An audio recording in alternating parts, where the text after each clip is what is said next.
Nah, sekarang catatan. Berikut ini adalah sekilas definisi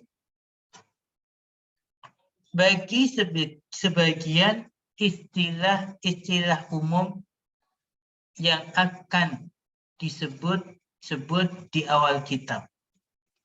Jadi, sebelum kita masuk ke materi, kita harus ingat istilah-istilah ini, dan itu sudah kita pelajari. Di kitab ini dipelajari di bagian kedua. Jadi, dengan kita paham istilah-istilah ini, akan memudahkan kita memahami materi nahwu kita nantinya. Dan bagi yang belum paham, harus difahami dulu istilah-istilah ini. Karena nanti tidak akan diulang lagi tentang pengertian dari istilah-istilah ini. Katakan, perlu diketahui bahwa penjelasan lengkapnya akan dirinci pada tempatnya. Nah, nanti akan ada penjelasan rincinya, dan untuk definisi secara detailnya nanti ada di materi grup WA kita. Pertama, isim nakiroh. Isim nakiroh adalah setiap isim yang belum menunjukkan sesuatu tertentu. Setiap isim yang belum menunjukkan sesuatu yang tertentu. Mudahnya disebut isim yang masih global, masih umum. Contoh, rajulun, seorang pria. Asadun, seekor singa. Madinatun, sebuah kota. Nahrun, sebuah sungai. Dan seterusnya. Kedua, isim ma'rifat. Isim ma'rifat adalah setiap isim yang telah menunjukkan kepada sesuatu yang tertentu dengan sendirinya. Mudahnya adalah sudah khusus, tidak umum lagi. Kemudian jenis-jenis ma'rifat adalah pertama ada dhamir. Contoh, huwa, anta, ana, ma'rifat. Kedua alam, nama orang, nama kota, nama negara. Al-Qairatu, Muhammadun. Al-Qairah, Kairo, Muhammadun, Muhammad. Ketiga isim isyarah. Isim isyarah. Haulai, hada. Kemudian berikutnya isim mausul. Contohnya alladzina, alladzi, alladzina. Kemudian al-mu'arraf bil al, atau yang dimarifatkan dengan adanya al di depannya. Contoh, ar-rajulu, pria itu. Al-asadu, singa itu. Al-madinatu, kota itu. An-nahru, sungai itu, dan seterusnya. Kemudian berikutnya yang termasuk isim ma'rifat adalah al-mudhaf ila al-mu'arraf bi al, atau mudhaf ke isim ma'rifat yang didahului alif lam, didahului al. Ya. Kitabut Thalibi. Kitab ini asalnya nakirah, tapi dia mudhaf ke isim yang didahului al, maka kitab menjadi ma'rifat. Suwarul hadiqati. Suwar ini asalnya nakirah, tapi ketika dia mudhaf ke isim yang didahului al, maka suwar menjadi ma'rifat. Suwarul hadiqati. Kemudian al-munada al-maqsuda ta'jinu. Al-munada itu artinya al-munada yang dipanggil. Munada kan yang diseru, yang dipanggil. Maksud, ya maksudnya, tujuannya. Ta'jinu jelas, sudah jelas. Tadi memanggil yang arah panggilannya sudah ditujukan ke sesuatu yang sudah jelas. Itu mudahnya al-munada al-maksud ta'inu. Dia menyeru, memanggil kepada sesuatu atau seorang yang sudah jelas arah atau yang diserunya, dipanggil. Contoh, ya munadil, wahai pemanah. Wahai pemanah. Ini pemanah ini jelas. Jadi ma'rifat karena udah ada ya, ada munadanya, terus juga orang yang menyeru sudah mengarahkan kepada munadil, kepada pemanah, bukan yang lain. Maka sudah hal munada, hal maksud, ta'yin. Nah, kemudian berikutnya mengenal tanwin. Apa itu tanwin? Tanwin adalah nun sukun yang tidak tertulis tapi terucap di akhir isim nakirah. Dia nun sukun yang tidak tertulis tapi terucap di akhir isim nakirah. Dan tertulis dengan 2 dhamma. Nun sukunnya enggak tertulis, tapi kita ucapkan seperti ada nun sukun. Terus ditulis dengan apa? Terus tertulis dengan 2 dhamma atau 2 fathah atau 2 kasroh.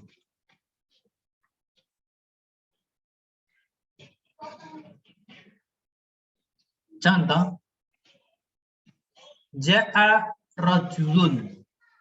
Di rajulun, lo-nya di tanwin, di dhamma tanwin.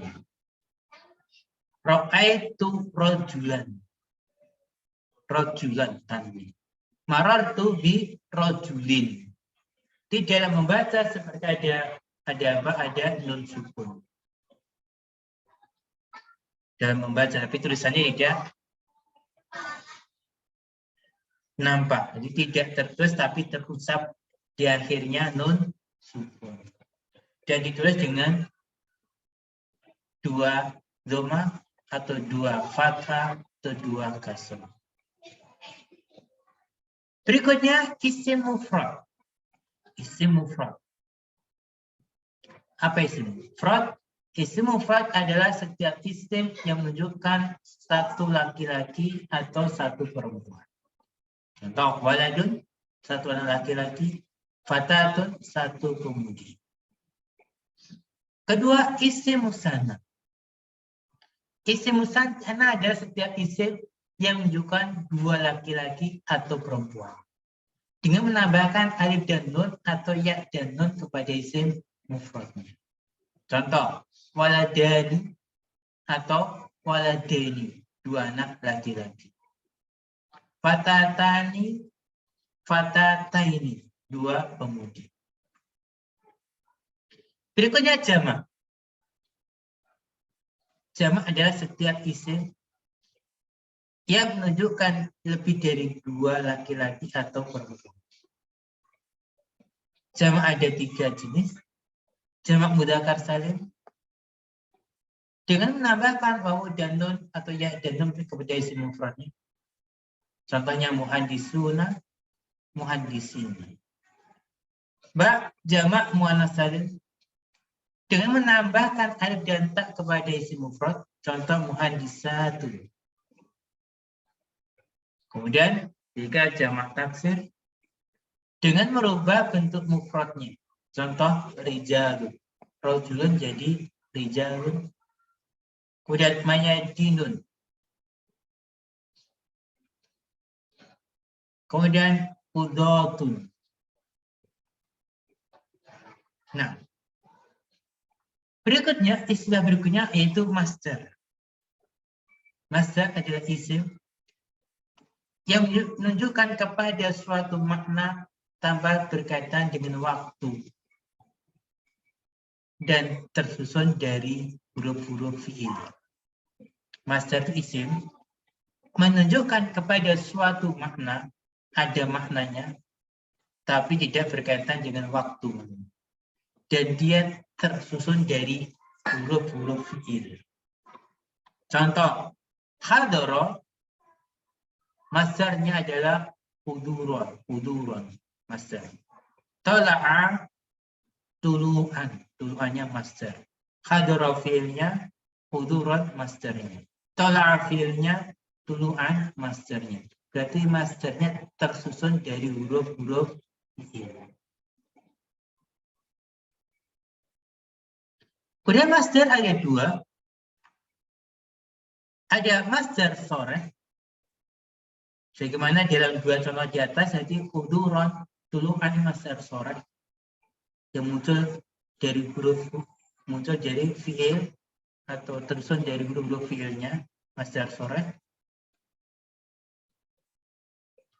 Kemudian ada masdar muawwal.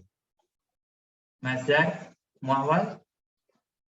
Masdar muawwal yaitu setiap istilah yang tersusun dari an plus fiil, an dan fiil mudhari yang pertama, atau anna, isimnya dan khobarnya.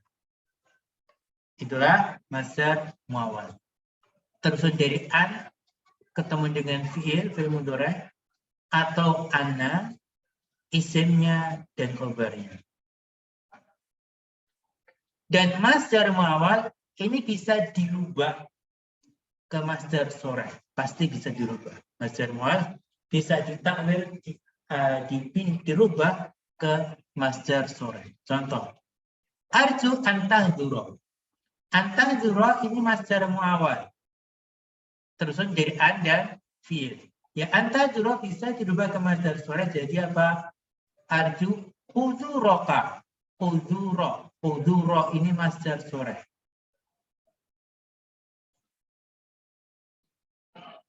Arju antahduro, aku berharap engkau hadir. Arju huduroka, aku berharap kehadiran. Contoh lagi, atamana anna syamsa tali'atun. Perhatikan, anna syamsa tali'atun. Terusan dari anna, isimnya dan khobarnya. Dia masdar muawwal. Artinya aku berangan-angan matahari terbit. Ya bisa dirubah ke masdar sore. Jadi anna syamsa tali'atun jadi tulu asyamsi.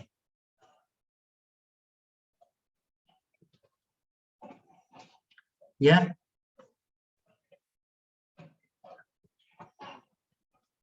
Atamanna tulu asyamsi.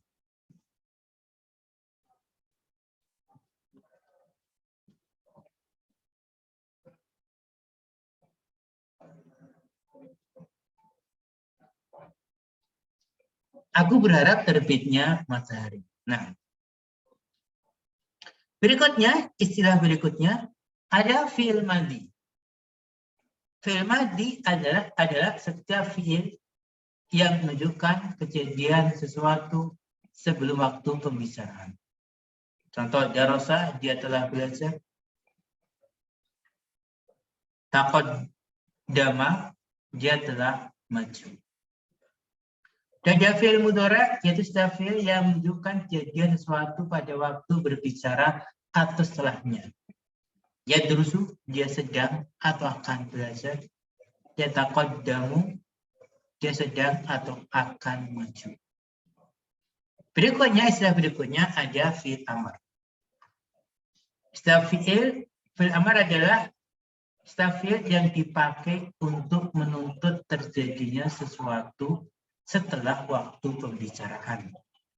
Fi'il yang dipakai untuk menuntut terjadinya sesuatu setelah waktu pembicaraan. Contoh, udrus, belajarlah.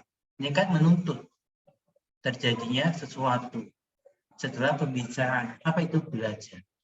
Taqaddam, majulah. Menuntut terjadinya sesuatu, yaitu maju, gitu ya. 11, huruf ilat. Huruf ilat. Huruf ilat adalah alif, wawu, dan ya.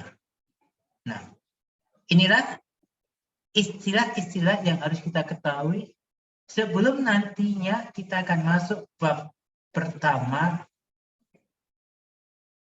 dari pembahasan nahwu. Jadi, kita harus paham betul istilah-istilah ini. Dan jangan khawatir jika ada yang belum paham detailnya, nanti akan ada pembahasan terperinci tentang istilah ini. Jadi di sini di mukadimah ini memang hanya disampaikan secara global dari istilah-istilah ini. Dan memang harus tahu istilah ini. Di sini disampaikan secara global karena tujuannya yang penting adalah tahu artinya. Tapi kalau perinciannya secara detail nanti ada pembahasan sendiri-sendiri. Nah, pada kali ini kita sempat sampai di sini. Untuk bab pertama, materi pertama akan kita bahas di pertemuan berikutnya.